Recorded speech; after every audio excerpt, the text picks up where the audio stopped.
Plantu, Reza, bonjour.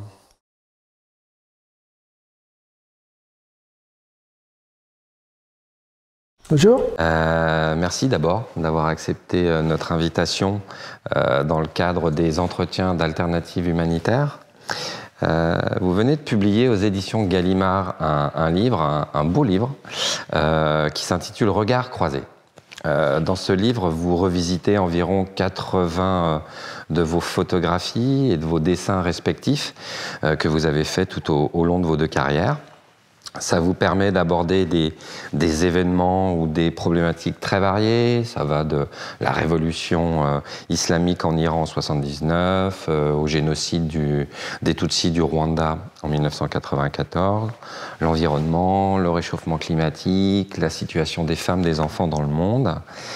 Mais c'est autant un travail de mémoire que de création, je dirais. C'est-à-dire que chaque couple de photos et de dessins permet de revenir sur un événement, comme je le disais, mais l'alliance de la photo et du dessin donne naissance à une œuvre nouvelle, singulière, qui rappelle un peu certains collages d'artistes. Voilà, donc c'est un très beau livre pour ça, qui va au-delà, j'ai envie de dire, du livre soit de photographie, soit du dessin. Il faut aussi saluer l'excellent texte d'introduction de Pierre Bongiovanni, qui offre son propre regard de critique d'art sur cette alliance entre les photos de Reza et les dessins de Plantu. Voilà, donc peut-être montrer le livre. Voilà, donc aux éditions Gallimard. Et pour entamer la discussion avec vous deux, ce qui est frappant lorsqu'on parcourt le livre, c'est la proximité, je trouve, de vos regards et la manière dont vos analyses, d'une certaine manière, se complètent, elles s'alignent. Pourtant, vous vous connaissez depuis une dizaine d'années, je crois, un peu plus. Vous allez nous raconter ça. Comment s'est fait votre rencontre et qu'est-ce qui fait que vous avez fait ce livre ensemble ? Allez, on commence par Reza. Notre rencontre, je crois que ça date de 40 ans peut-être. C'est-à-dire que Jean, il dessine dans le journal Le Monde depuis 50 ans.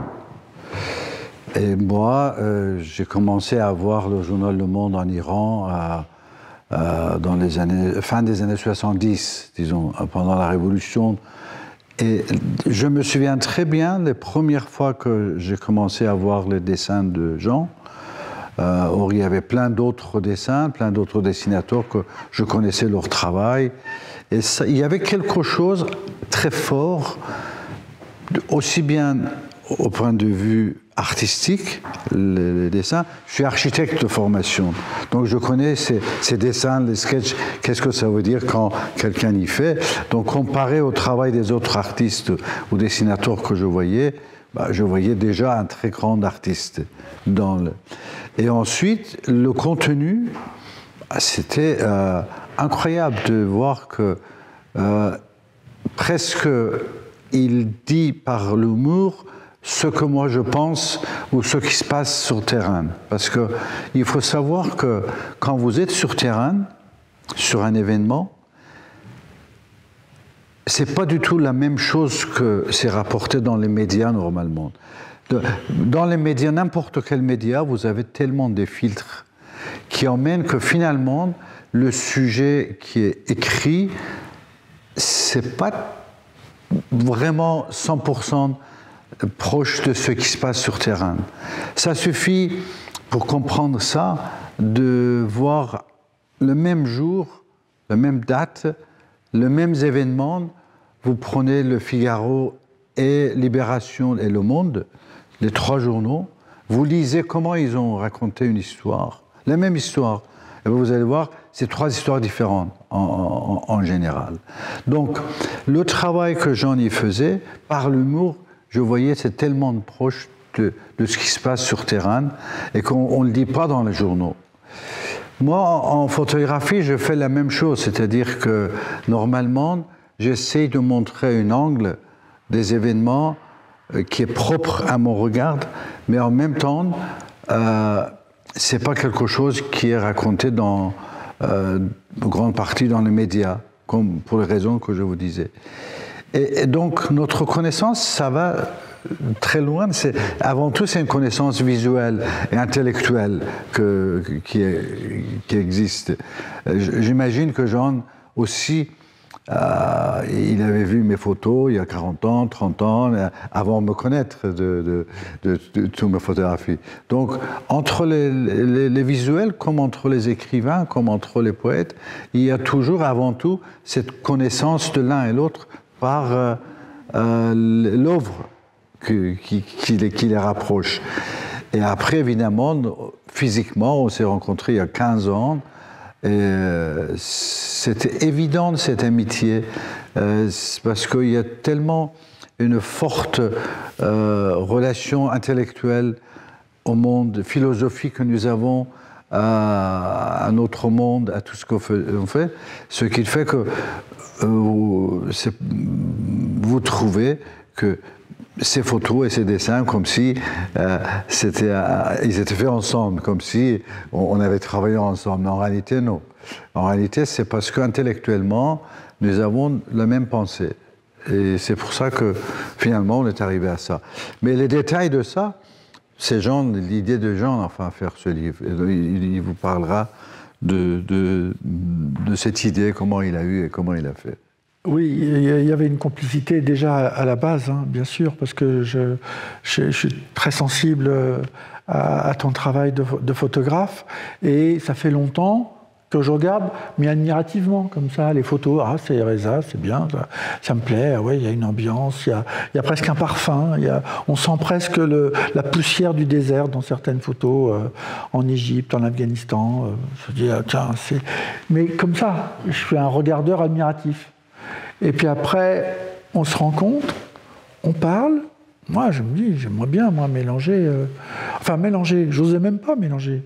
J'aimerais bien mettre mon dessin, sa photo, mon dessin.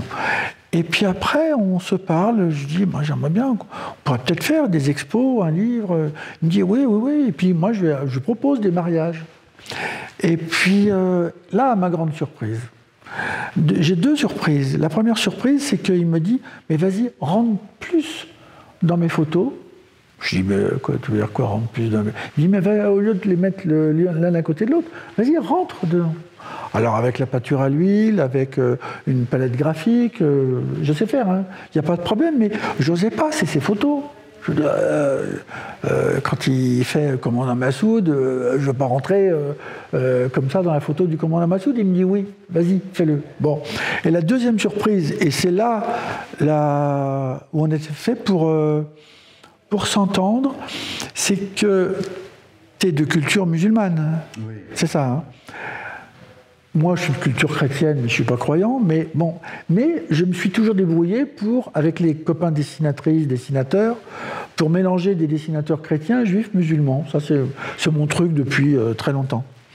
Et il me raconte qu'en Azerbaïdjan, il y a un endroit, où d'ailleurs, je vais peut-être me retrouver avec toi un de ces jours, c'est qu'il y a un endroit, quand il y a une fête juive, ils invitent les musulmans et les chrétiens. Quand il y a une fête chrétienne, ils invitent les musulmans et les juifs. Et je me dis, mais attends, c'est ce que j'aime, moi. Et puis il y a plein de photos qui racontent ça dans le bouquin. Et je me dis, voilà, en fait, c'est un mariage. J'utilise le mot mariage aujourd'hui, mais en fait, on était fait pour se retrouver sous forme d'un livre, sous forme d'une expo. Mais la complicité était déjà... c'est pas un hasard qu'on se soit croisés. Et d'ailleurs, on va se marier dans pas longtemps. Oui, t'as pas prévenu Rachel, parce qu'il est marié avec une fille qui s'appelle Rachel. Il va falloir négocier un petit peu. Et puis voilà, on est en 2022, on va pas se compliquer la tête non plus. Hein. C'est un trouble. Mais en tout cas, ça fonctionne vraiment très très bien et c'est très intéressant ce que vous dites. C'est-à-dire que l'un comme l'autre, finalement, vous êtes passé au-dessus pas du caractère sacré, mais disons Si, pour moi c'est sacré. Le respect de l'œuvre de chacun. Pour moi c'est sacré. Quand je vois des expos de photographes, je suis là, je dis, oh. Et puis je les envie, parce que moi, tous les endroits où il est allé, en gros, j'y suis allé. Mais moi, je suis un gars, je survole. Moi, c'est un ambassadeur, un conseiller culturel qui me présente les dessinateurs du coin. Oh, salut, comment tu fais? Jusqu'où tu peux aller? Ça c'est mon boulot sur tous les continents, depuis 35 ans. Mais lui, c'est pas pareil, il est sous les bombes. Moi, ça m'est arrivé d'être pas loin des bombes. Enfin, faut pas exagérer. Quand je vais à Gaza, oui, je me souviens que j'avais entendu des bombes qui étaient à 500 mètres, mais c'est pas pareil. Lui, il est dessous. Et il raconte quelque chose. Alors, où je rejoins ce que disait Reza tout à l'heure, c'est vrai que j'essaye d'imaginer ce qui se passe dans la tête du photographe qui vit un événement. Et puis, j'ai aussi la chance de discuter beaucoup avec les journalistes qui sont allés sur le terrain. Et ils me racontent des tas de choses que des fois, ils ne mettent pas dans leur papier, ils ont tort. Et moi, je dis, oh là, mais ça, c'est bien pour moi. Et donc, je le raconte à ma manière du gars dont on pense que, évidemment, je ne suis pas le gars spécialiste. Je ne suis pas allé au moment où il se passe un événement. Mais je suis nourri de toutes ces conversations, des photographes, des journalistes, des rédacteurs en chef, et à chaque fois je me dis, tiens, et j'imagine quelque chose. Et comme tout le monde, les lecteurs et les lectrices, ils savent que c'est un dessinateur, donc il invente, oui, il invente, mais des fois, c'est assez proche de ce qui se passe sur le terrain, alors que je crois inventer. Je crois, oh, je vais délirer là-dessus, mais en fait, des fois, c'est exactement ce qui est passé sur le terrain. Alors, je n'ai pas de boule de cristal non plus, mais des fois ça marche. Voilà, ça marche pas toujours, mais des fois ça marche. Mais c'est vrai que c'est vraiment très troublant et il faut le signaler parce que c'est vrai que l'intérêt du livre, c'est aussi on vous lit. On revoit certaines de vos photos, certains de vos dessins, mais on vous lit aussi, pour rejoindre un peu ce que vous disiez, Plantu, c'est que pour chaque dessin, pour chaque photo, il y a un texte de l'un et de l'autre, oui. Un texte de Reza qui permet de revenir un peu sur les circonstances de la photo. Pourquoi vous avez pris la photo à ce moment-là, ou quelles étaient les circonstances. Puis il y a un petit texte de vous, Plantu, pour dire ben voilà, dans quel état d'esprit moi j'étais à ce moment-là quand j'ai fait le dessin. Ce qui fait que ça permet d'avoir vos deux regards, d'avoir vos deux analyses et d'avoir ce que vous offrez pas toujours dans votre travail habituel, c'est-à-dire les quelques mots qui permettent Et puis le fait d'avoir le choix de dire ah mais moi cette photo-là, quand tu as cette photo de Prométhée avec un oiseau qui l'a piqué, à un moment l'oiseau s'envole et il y a une statue de Prométhée, il fait la photo à ce moment-là. Bah, c'est formidable. Et puis moi je dis mais attends, moi j'ai un Prométhée moi aussi. Et donc j'ai un Prométhée irakien. Et puis on les met ensemble. Et puis je fais un fondu enchaîné avec les couleurs, avec le pastel. Et en fait, ça fonctionne. Et puis, il raconte comment il a fait cette photo. Et moi, je raconte comment j'ai aimé jouer avec sa photo. Et comment je me dis, ah ben oui, finalement, je vais pouvoir le marier avec une autre image qui raconte quelque chose qui est lointain, mais pas si lointain. Et c'est pour ça que je pense souvent que quand il se passe quelque chose, il y a une osmose dans le travail du dessinateur, hein, parce que quand le dessinateur il fait un dessin, il mélange souvent deux choses qui n'ont rien à voir. Mais là, on mélange un photographe et un dessinateur, et à la fin, on propose quelque chose qui nous surprend, c'est encore autre chose. Comme vous disiez tout à l'heure, on propose une œuvre qui regarde les deux autres en disant bah, « Vous voyez, j'ai inventé quelque chose d'autre dans votre complicité. » Absolument. Je trouve que c'est la vraie force du livre. Vous avez trois choses pour le prix de deux. Quoi. Exactement. Vraiment... Et merci à Gallimard d'y avoir cru dès le début, parce que en fait, quand on leur a proposé, ça a été réglé Il y a des fois des auteurs, ils ont du mal à se faire éditer. Alors nous, ça a été réglé en 5 minutes. Ils ont dit ouais, on prend. C'est quand même... Ça fait du bien. Je le disais, vous abordez beaucoup de sujets dans ce livre. Est-ce qu'il y a des sujets qui vous tiennent particulièrement à cœur, l'un et l'autre ou...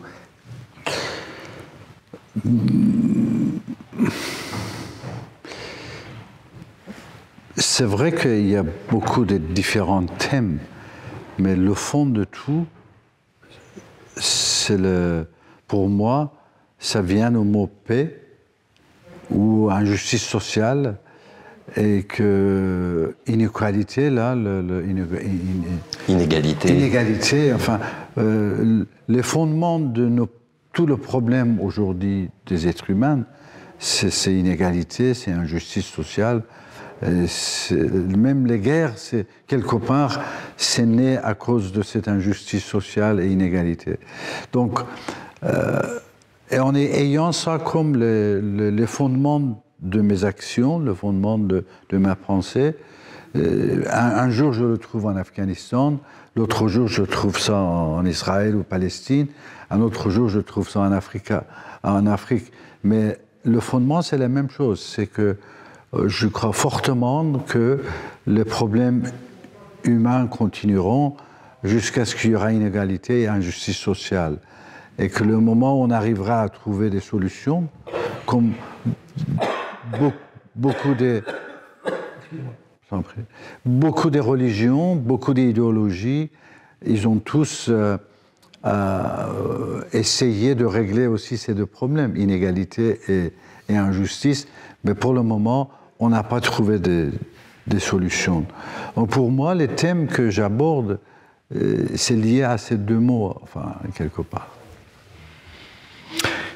Et à force de parler de paix comme si on était, évidemment, on vit ça un peu comme une vision d'une gauche qui dit « ouais, on va changer tout ça, c'est pas juste, ils font des inégalités, on va régler ça, on va proposer...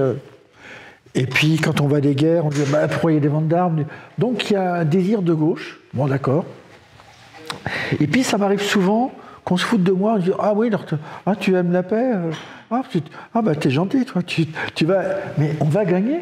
C'est-à-dire que, en fait, je me suis rendu compte qu'à chaque fois qu'il y avait des injustices, des inégalités ou des guerres, mais ça n'a qu'un temps. Il y a un moment, les deux protagonistes des conflits qui font les coqs du village, comme ça, en disant on va être le plus fort. Il y a un moment, ils font la paix. Ils font la paix. Et merci. Merci beaucoup.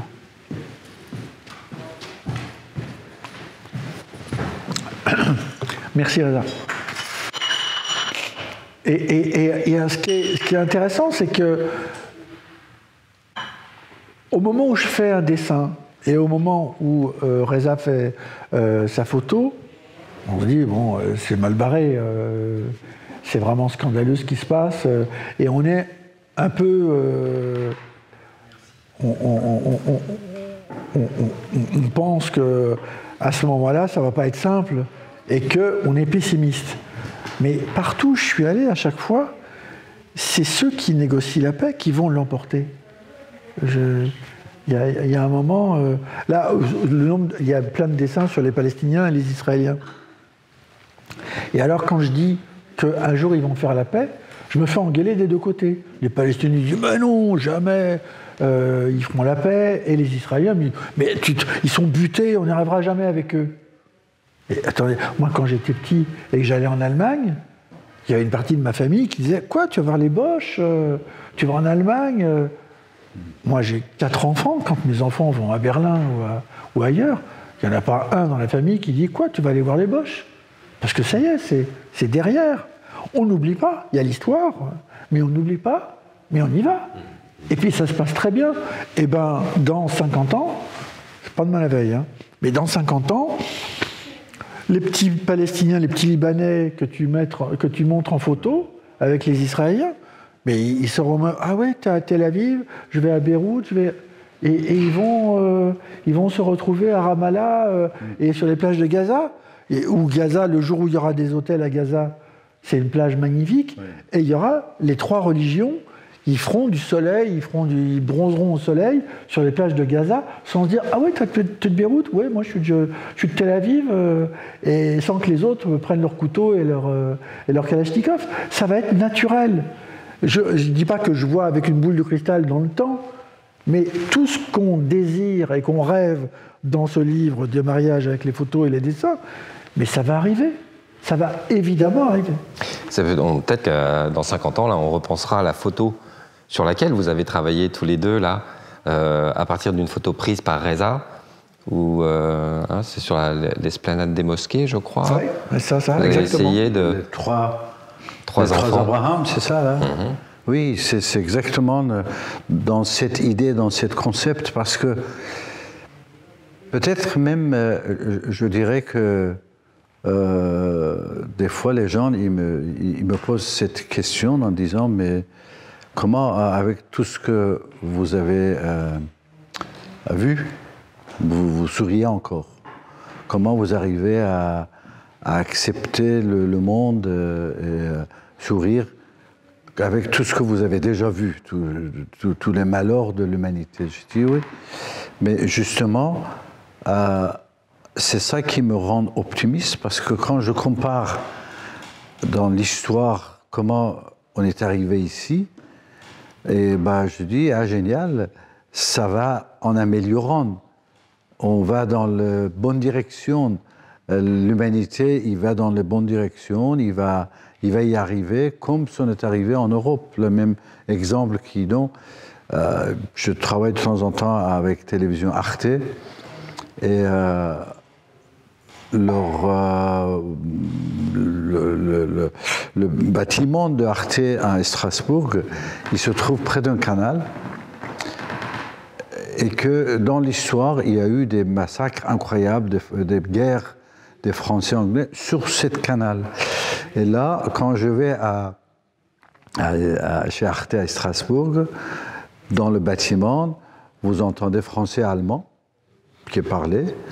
Et quand vous allez dans le restaurant de télévision manger, vous êtes sûr que autour de table, il va y avoir un Allemand, et qu'ils sont assis, ils discutent, ils font des films, ils préparent des idées. Et chaque fois que je vais là-bas, j'ai dit, ah là là, un jour, on va faire la même chose en Moyen-Orient, on va voir ça entre les Pashtuns et les Taziks. Ça va arriver. En Azerbaïdjan. Entre les Arméniens et les Arméniens, évidemment.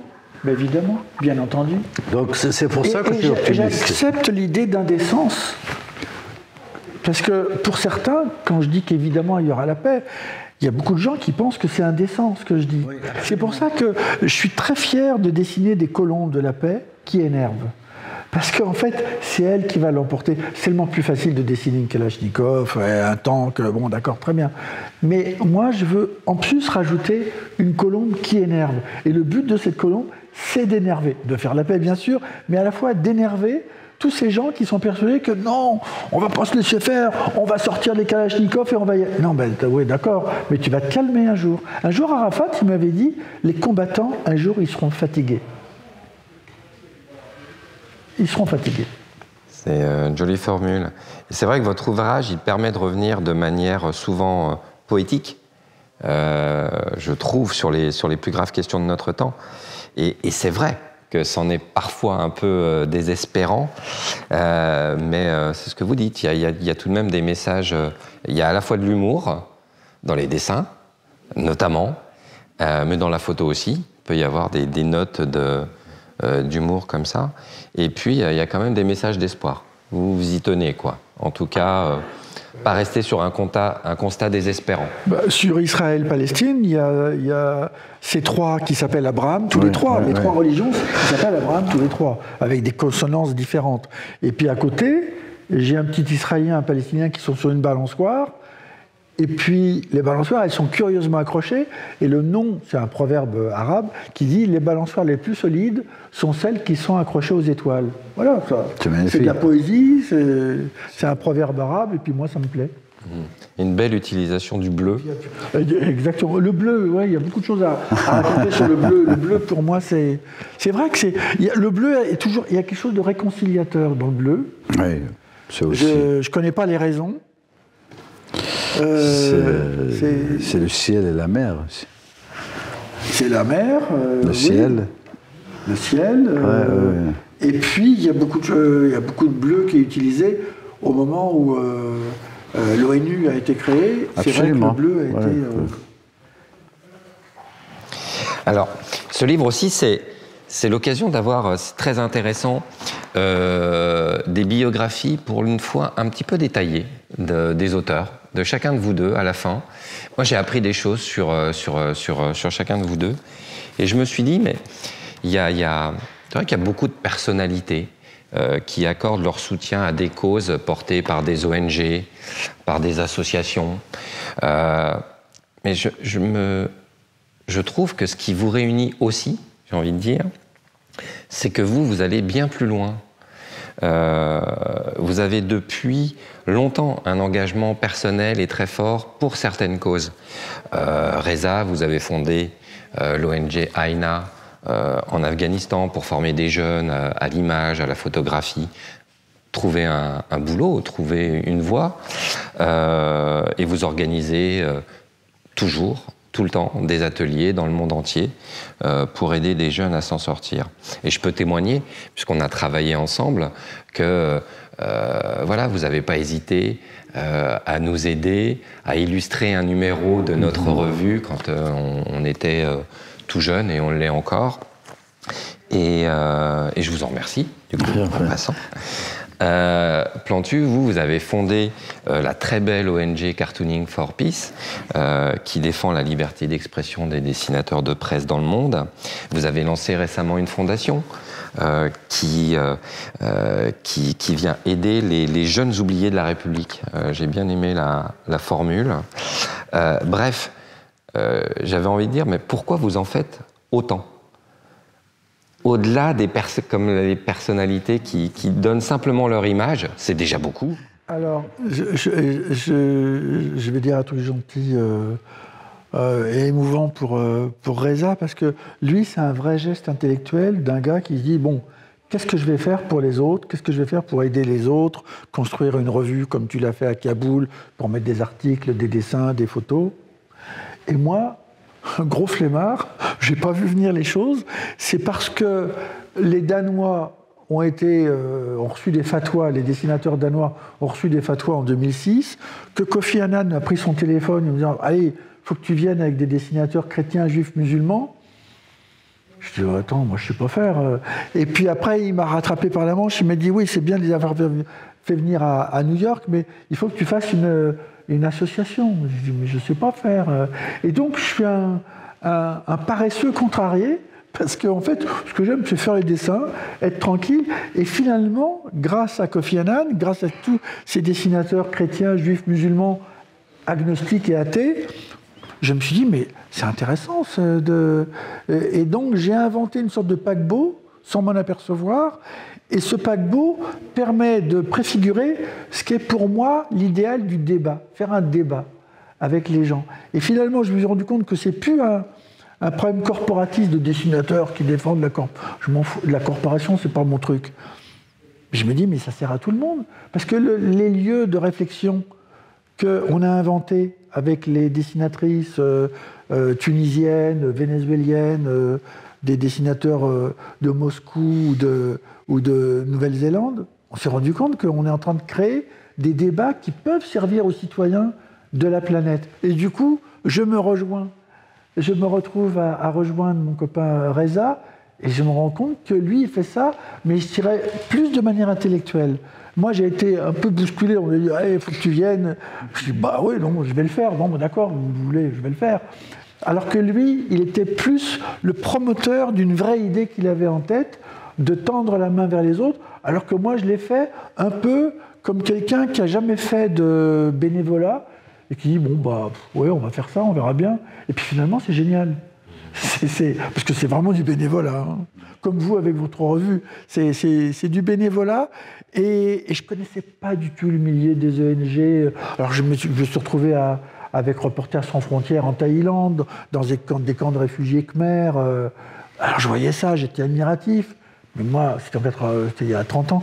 Et je ne me voyais pas faire moi-même le travail d'une ONG. Puis en fait, oui, si on le fait, et puis en plus, ça nous permet de mieux comprendre la planète et savoir mieux comment on peut essayer de positiver les choses. On voit le côté négatif, et d'ailleurs sur les ventes d'armes, c'est encore un sujet où on est d'accord tous les deux. Tout le monde s'en fout des ventes d'armes.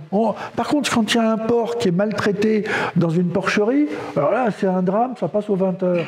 Mais d'accord, c'est vrai qu'il y a des poules, des vaches, des porcs qui sont maltraités dans les abattoirs. Je suis d'accord.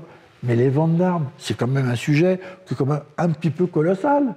Et quand de temps en temps, oui, il y a au Yémen, il y a des trucs, il y a des bombes qui tombent sur les Yéménites. Ben oui, mais c'est des armes qu'on a vendues, nous. C'est nos armes françaises qu'on a vendues à l'Arabie Saoudite. On pourrait peut-être en parler un peu de temps en temps.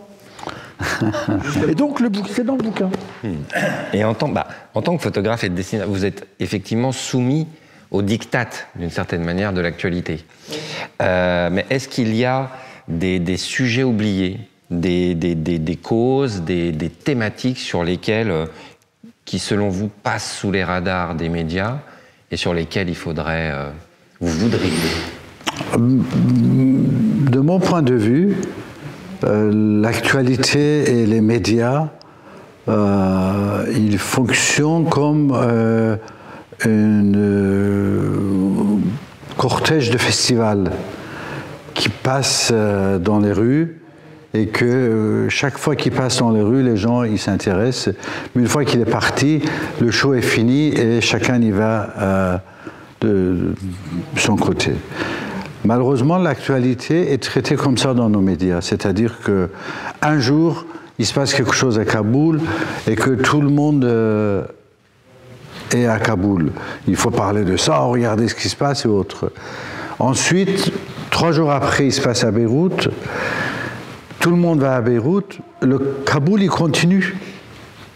Mais on n'entend plus parler. Après Beyrouth, on va 3 jours en Afrique. Sachant que Kaboul et Beyrouth, ça fait des années qu'ils continuent, mais qu'ils ne sont plus sous les lumières de projecteurs de médias. Donc, et tout ce que moi j'ai fait personnellement, et dans ces 40 ans, certes, j'étais photographe de Time Magazine, de Paris Match, un moment de Life Magazine, de National Geographic, mais j'ai gardé cette indépendance toujours. Pourquoi? Parce que des fois, il y avait des sujets que moi j'avais envie d'aller photographier ou être là et qu'aucun média ne voulait pas, pour de différentes raisons. Si j'étais, comment dirais-je, lié à un journal ou à une revue, quelque part, je devais me soumettre à leurs demandes. Or, en étant indépendante, je suis toujours arrivé à aller au moins mettre le petit projecteur, je dirais même mon objectif, sur les sujets que personne n'en parlait. Pendant 10 ans, après que les Russes ont quitté Afghanistan en 89, pendant 12 ans, je suis allé en Afghanistan, je suis revenu en France, en Europe, aux États-Unis, en disant attention, il faut s'occuper des Afghans, il faut s'occuper des Afghans, il ne faut pas les laisser partir. C'est pas parce que les Russes ou les communistes ne sont plus là, ça y est, vous avez gagné la bataille et maintenant on laisse les Afghans. Je veux dire, il se passe des choses là-bas, ça va frapper à nos portes, ça va frapper à nos portes, ça va frapper à nos portes, et 2001, paf, ça a frappé à notre porte. Le monde entier, d'un seul coup, s'est réveillé. Tout le monde dit Afghanistan, Taliban, Al-Qaïda, c'est quoi ces noms? À quoi ça sert? Et ça faisait 12 ans que moi, je donnais ça à tout le monde. Enfin, j'ai essayé de... Je fais la même chose depuis 1 an et demi en Azerbaïdjan, dans la guerre de l'Azerbaïdjan et l'Arménie, parce que le média, il ne parle que de côté arménien. Et personne ne veut voir la réalité sur terrain ou ce qui se passe en Azerbaïdjan. Donc, je vais là-bas et je photographie et je vais montrer. J'arriverai à en faire quelque chose. Je crois que la façon aussi que j'aime dans un travail de dessinateur, c'est qu'il arrive toujours à dépasser les dictats de l'actualité, les dictats de médias, le dictat de rédacteurs en chef qui disent, et trouver un moyen de dire ce qu'ils pensent. Donc c'est là aussi qu'il y a une indépendance c'est ça. Et grâce à nos conversations, grâce à vous, le fait de parler à ta manière de l'Azerbaïdjan, parce que bien entendu qu'il faut pleurer sur les Arméniens quand ils subissent des exactions, il faut les aider, il n'y a aucun problème. Et à la fois, côté Azerbaïdjan, là, il est tout seul quand il veut montrer qu'il y a des sculptures, des fresques, des tombes en Azerbaïdjan qui ont été souillées par des combattants minoritaires, mais efficaces, du côté des Arméniens. Quand il fait les photos, tout le monde s'en fout. Et moi, je dirais que quand tu es tout seul, alors qu'il y a 80 photographes côté Arménie, bon, lui, il est tout seul, ou doit être une poignée à faire le boulot pour témoigner de ce qui se passe. Et ben là, on se rend compte que le marketing des médias fait que, ouais, mais t'es gentil, Coco, ouais, je t'aime bien, Reza, ouais, c'est bien, continue, reste à Bakou, mais ils n'utilisent pas ces photos. Alors moi, j'aimerais bien le faire en dessin. Je me débrouille comme je peux, mais le seul biais, c'est de le raconter comme ça dans les interviews. Parce que moi, si je fais un dessin sur une tombe qui a été mutilée par les Arméniens en Azerbaïdjan, mais tout le monde va dire, attends, c'est quoi Bien sûr. Tu racontes quoi? Mais tu rêves. Bien sûr. Il faut pleurer que sur les Arméniens. Je dis, bah oui, non, moi j'ai envie de pleurer sur les deux. J'ai envie de pleurer sur les Azéris, dont la plupart sont musulmans, et envie de pleurer sur les orthodoxes qui sont arméniens de l'autre côté. J'ai envie de pleurer sur les deux. J'ai pas envie qu'on me mette dans une petite case. Et si moi je fais un dessin sur le côté Azerbaïdjan, ça n'intéressera personne. Et même pire, non mais pourquoi il se passe quoi? Parce qu'ils ne sont pas informés. Ça, c'est encore un autre sujet gravissime que j'avais découvert en posant des questions au directeur du Monde il y a 2-3 ans. Et il me disait sur les clics, le nombre de gens qui sont abonnés au monde.fr, dont il était très content, et il a bien raison, parce que ça marche très bien. Parfait. Puis je dis, mais parlons pas du Monde. Dis-moi, Jérôme Fenoglio, le directeur du Monde, je dis, mais dis-moi, est-ce que tu penses que par rapport à il y a 30 ans, est-ce que les gens ils sont mieux informés ou moins bien informés? Et il me répond, cette phrase incroyable, mais je m'en suis pas remis. Il me dit évidemment que bien entendu que non. S'ils lisent Le Monde de A à Z, ils auront beaucoup de... Vraiment, ils lisent Le Figaro, Libé, Le Monde et The Guardian, c'est parfait, c'est parfait. Mais en gros, les citoyens, ils lisent pas ça.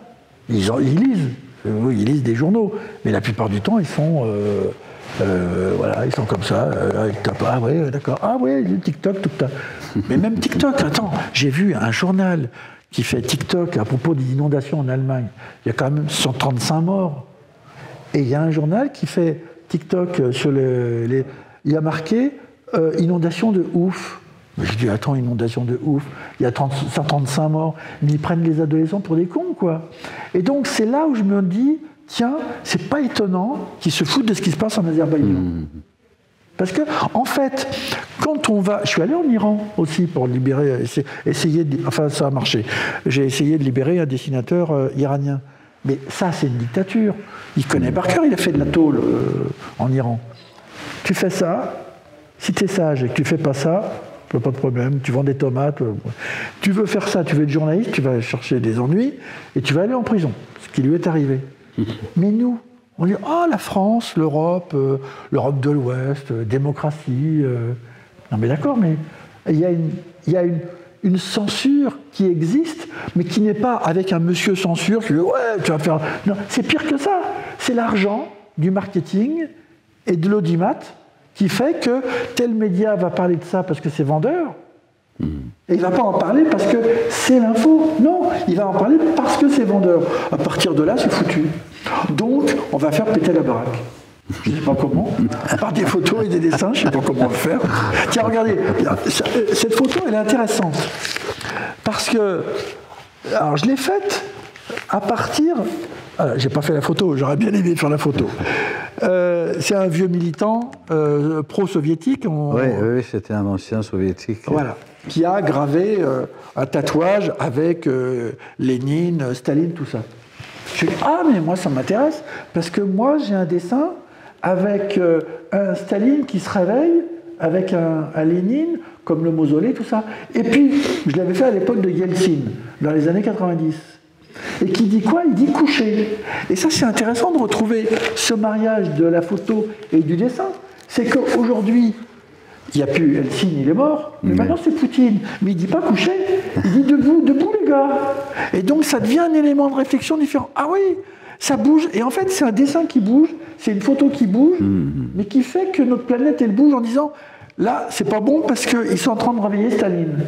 Je ne dis pas qu'ils vont réhabiliter totalement Staline, mais il y a quand même des signes forts du côté de Poutine qui ne me plaisent pas. Il y a aussi, à côté du tatouage de ces quatre, enfin, ce qui m'intéressait aussi, c'est qu'il a un collier, un croix dessus.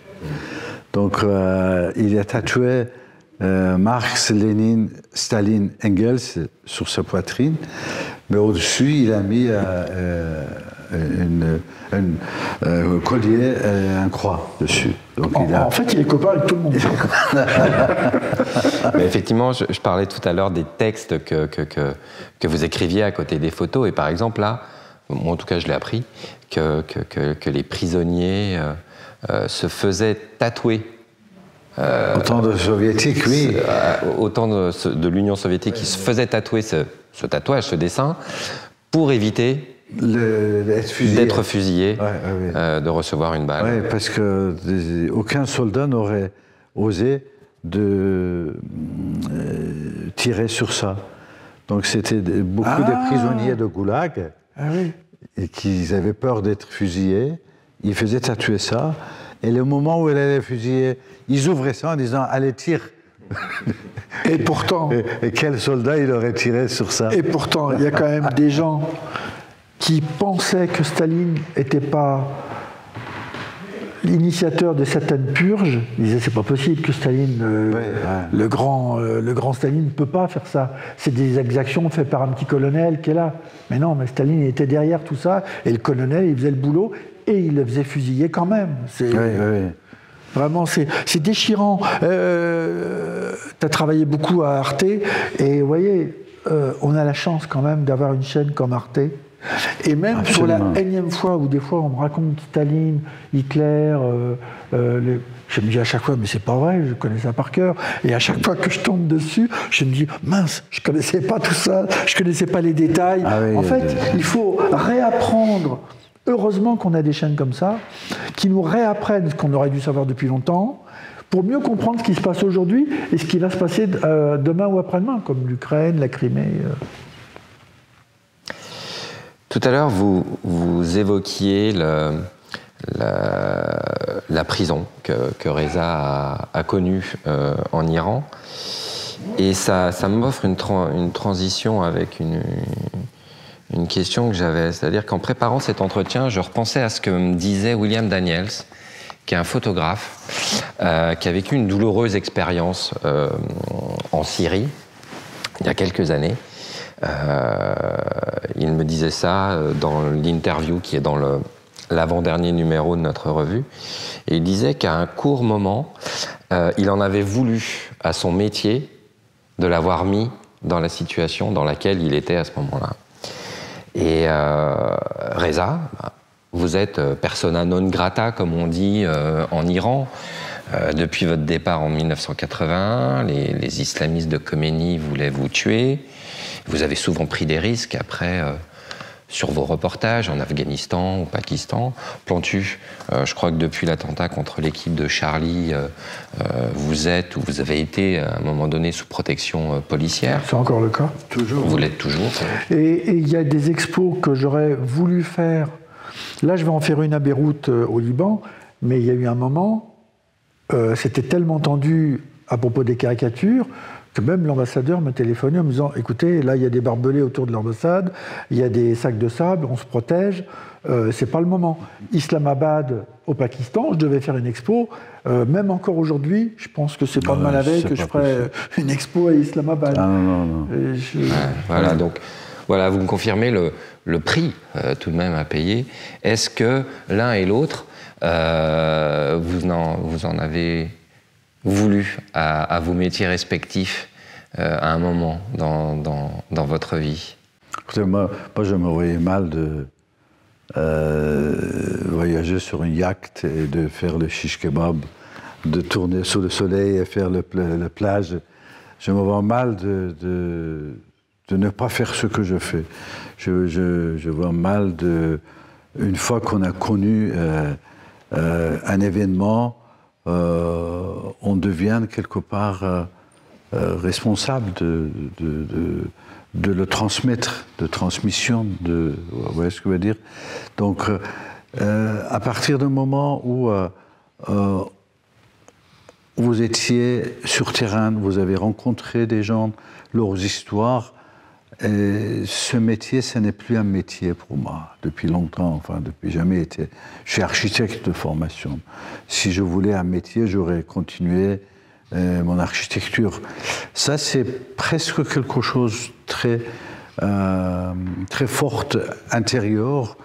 Je ne sais pas par quel miracle, je ne crois pas au miracle, mais je ne sais pas par quel moyen mes photographies, j'arrive à raconter des histoires qui touchent tellement des gens et qui créent une telle réflexion et émotion chez les autres pour s'occuper de ces histoires, pour s'occuper de ces gens-là.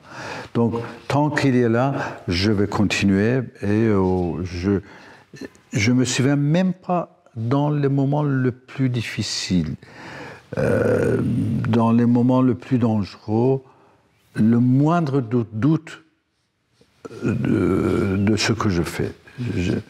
Donc, vraiment, je ne me souviens pas avoir le moindre doute, comme je disais, dans le moment le plus difficile et dangereux, que je fais ça. Ouais, bah, je me suis même pas posé la question. Parce que dessiner, c'est pour ça que c'est tellement naturel pour moi. À un moment, je me suis dit, je vais peut-être dessiner sur le coussin. On est chez Gallimard, ils vont peut-être faire des histoires, ils vont peut-être pas aimer, il y a peut-être une histoire sur le coussin. Je me dis, bah, je vais prendre un bout. Et le dessin, c'est ça. C'est d'improviser sur c'est incroyable. Un petit truc comme ça. C'est naturel, le dessin. C'est quelque chose qui est au bout. On croit que j'ai 5 doigts au bout de ma main, mais c'est 5 bouts de crayon qui font que ça sert à ça, le dessin. Ah, quelle merveille. Ça permet de dire spontanément un petit moment, puis je me dis qu'est-ce que je vais faire. Il y a une petite moustache, mais il était trop grave, alors j'ai rajouté un petit sourire. Voilà. En fait, on fait ce qu'on veut avec ça. Ça, c'est le livre de. Ça, c'est votre livre. Ah oui, c'est pas. Ah ben, c'est à lui. Hein. C'est un grand plaisir. Quelle chance. Ah oui, direct. Tu veux faire la photo, peut-être? Ah ouais, j'aimerais bien, oui. Ah, ça serait super. Là, pour faire la photo. Oui, ça justement, serait je super. cherchais mes lettres. Tu veux le faire avec le mien? Tu veux le faire avec le mien? Ah, je vais faire. Ah oui, après, tu m'envoies ça. Et ben, c'est super parce qu'en fait, vous êtes en train d'illustrer le travail que vous avez fait exactement. Sur le livre maintenant. Exactement. En plus, c'est sur la page d'Afghanistan et de tout ça. Ok, ça c'est une première. Garde la main, c'est bien aussi. Ok. Avec la main. Une autre comme ça. Je fais une aussi avec le.